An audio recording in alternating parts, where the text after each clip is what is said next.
Chef Marie Saba is here today. She has a wonderful new book out called Don't Worry, Be Happy. And she's making all kinds of puns in this just fantastic project. She's going to talk all about that, but she's also going to do what we love having somebody do for us every Labor Day, which is if you're cooking out with a family, let's make it good food, people. You know, you stack Benjamins, you can enjoy the Benjamins. Today, we're going to help you because Chef Marie Saba going to take it from there.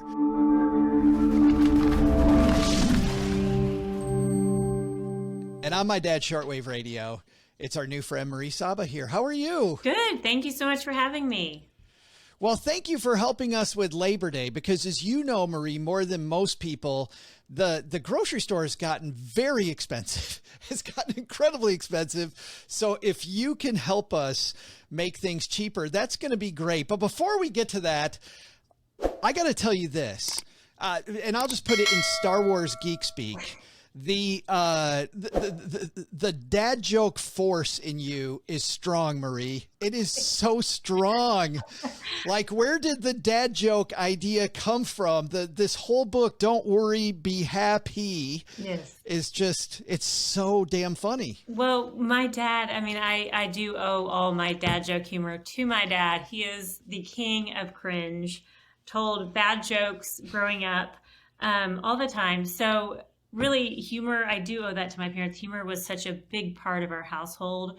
I've got 4 brothers, and it's just joke after, and so that's probably where it comes from. But these puns actually in this book, Don't Worry, Be Happy, 101 Deliciously Clever Food Puns, actually has a little bit of a different story. I'll tell you that real quick if you... Oh, yeah.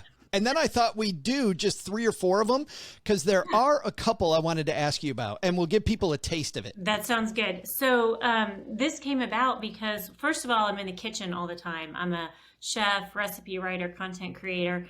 And so we're in the kitchen all the time. But this came about, I have 2 young children. And when they were in, say, first grade, we had to get 25 Valentines for their, first grade class.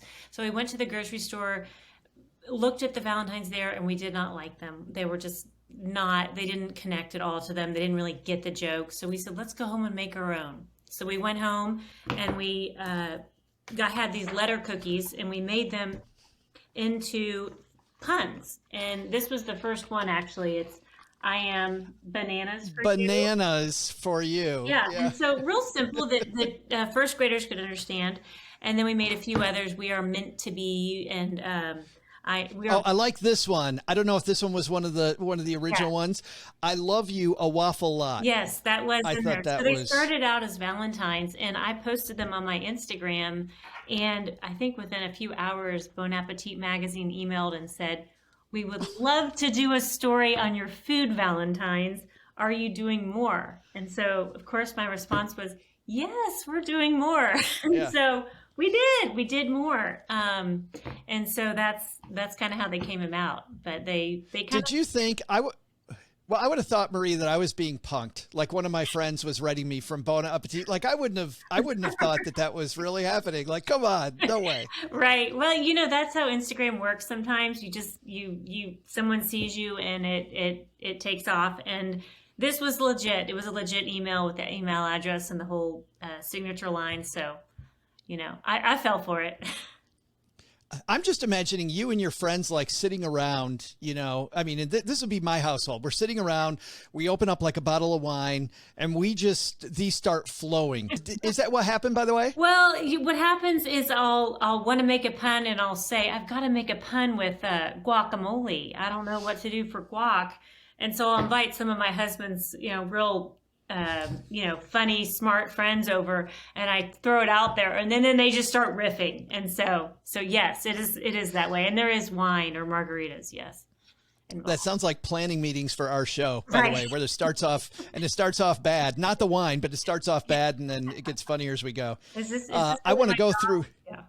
That's right. Yes. Okay. Yeah. No, I do. It's so great that if I'm not laughing, like things are going poorly. Right. If I'm laughing, I mean, how great to have that job. Right. So you go into movies. Yes. We've got Cherry Maguire, That's right. of course, Yes. with a cherry on Yeah. top. And then the people that are in movies, Yes. we have, and I'm just going to skip and give people a little taste of this, Robert Brownie Jr., which I thought was One of my awesome. favorites. Yep. Okay, so Cheryl and I, my spouse and I, Marie, we're Yeah. on this trip to Dallas. We had this thing open the entire way. And then every time people come over, we're showing them this book and talking about how I'm going to be talking to you. I love And it. everybody loves this book, but there's two that we can't figure out. Okay. So if people don't want the spoiler of the next couple minutes, Right. feel free to just fast forward, let's say 2 minutes, Right. and we'll get through these with Marie. but they're on 2 pages next to each other. So we have Okay. we actually had to look up what this was. I think it's Swiss chard. Yes. Mondays are Swiss chard. We Monday- can't figure it out. Mondays are charred. Mondays are hard. Mondays are chard. Mondays are charred. So I guess it's a Mondays are pronunciation. They used to char. Yeah, Mondays are charred. And then on the next page, we have what I think is a leek. Yes, yes, yes. Well, you've got to On be. fleek. That is it. You've got to be a millennial to know that lingo. Yeah. But that is right. I'm surprised you got. Let me ask you this one. This one is very hard. I'm surprised you got this one. Oh, I'm tying for you. I'm because we thought it was like I'm dying for you. I'm Oh tying no, for no, you. it's that's for folly pasta. For folly. And I'm so for falling for you. Falling for you. So there are some tough ones, and I'll tell you that my editor was like, "We should take these out. They're too hard." And I said, "No, I want some hard ones because you I thought want a it ma- range. You want a range." So I'm with you, Marie. I thought it made it more fun. right. Because some of them we really sat forever and we had to come back. Another easy fun one, Great Barrier Reef. Yes. Yeah. These are One of my awesome. friends, it was a similar thing. She took it on a car ride with her and her kids, and they went through them. They guessed them kind of as a family on the car ride. And I thought that was so fun because there's some in here like Forrest Gump. If she has young kids, maybe they don't know Forrest Gump. It's like instant conversation and so fun for the whole family. Well, we thought it was Fleek. I wasn't sure if it was Fleek, and I'm is glad that Fleek. you confirmed that one. But is the shard one went right over my head. Yeah. Okay. Yes. Now I can't wait to text Cheryl when we get done. Right. We're going to put the book aside for a second. We'll come back and remind people of what it is, but it's Don't Worry, Be Happy. You can get this wherever. But I want to talk about your career because Sure. you didn't start off in food, Marie. You were a lawyer? Yes. Well, I've always been into food, and we always cooked a lot growing up. So it was a big part of my life, but not like essential career. And I actually thought about going to cooking school. I was deciding for a kind of a grad school, and I thought, should I go to cooking school or should I go to law school? And it was like, then I read a book about being a chef, and it said you spend your whole life behind closed doors. And so then I went to law school, and I spent my whole life behind closed doors. But no, I went to law school and I became a lawyer, and I practiced for about 7 years and then part-time for a while, and then just kept getting pulled back to cooking because it is such a passion for me, and ended up writing a cookbook and doing my own little cooking show on public access, which was a disaster. Straight up. But it ended up airing in 90 different counties around the world, and so people are okay with disasters sometimes if it's just you're learning something. So I did that while I was practicing law on the weekends, and then just started to move away and got more and more into cooking, and then just took the leap and moved straight into cooking. And it has not been smooth sailing. I lived with my parents for a while. I've gone back and done some part-time law to earn some extra money, but I just stick with it, and I love it so much.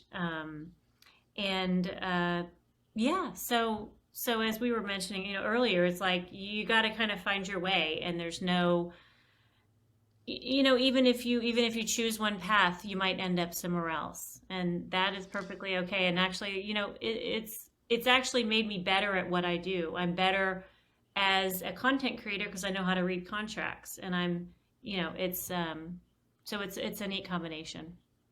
How about there's another Austin friend of mine who you may know, a guy named Austin Kleon, who has a Mhm. book called Steal Like an Artist. And Yes, and of and course. Austin, Yes, we have that. yeah, Yes, Austin in Austin right, often talks about how one thing fuels another that you would never think. Like for him, playing his guitar fuels this right, other stuff. And I think I learned a bunch from all the crappy jobs I had growing up, right? for And where sure. I think a lot of parents don't want their kids to have crappy jobs. I think there's some Right. power in that. And I love the fact that you went from lawyer to doing what you're passionate about, because I feel like there's so much pressure on kids today to get it right away. You know, people want to get it right, and parents want to have a kid that gets a 4.0 and Right, goes to the perfect college and then has the right. perfect career and all this, Yes. it's all right to mess it up. Yeah, it's all right, and it's all as my dad used to say. Fortunately, my dad was not that way at all. He'd say, "Well, if I had a bad job or something I didn't like," he said, "Well, at least now you know what you don't want to do." And I said, "That is right. I don't want to do that anymore." And so, yeah, and it's my husband. He's a lawyer too, but he is in a band on the side, and so I really, even if you kind of find your way, you can still have a hobby or a passion, and that is actually so great for balance and just your life, how fulfilled you are in life. And so, fortunately, my husband has that because I think he really gets it. We kind of get each other in that way. Yeah, no, that's sounds like a perfect fit. Yeah. That also, by the way, is a perfect segue for us, because speaking about getting it, everybody becomes, as you know, grill master extraordinaire for just a couple weekends a year. Memorial Day and Labor Day, Yeah. notorious for that. And I don't Yeah. know about you, but I've been to some cookouts where it didn't turn out that well. And with the grocery store, let me try to do my pun. Uh-uh. We spend a lot of cabbage now. How about that at the Right. grocery store? Right. This is How, your punning. Okay. Okay. I'm gonna I was stick to the saying, puns. Okay. say, take it easy on Marie, because I'm not that good at this. I'm brand new. You're No, very experienced at this. no. I can't do it on the How fly do either, so it's all good. We'll just how do we make sure that this weekend, at the very least, is not a disaster, and maybe some good ideas to make it so that we get this wonderful food out of this weekend to share with friends and family? Yeah. So I'm on grilling. I do grill, and my husband grills some too.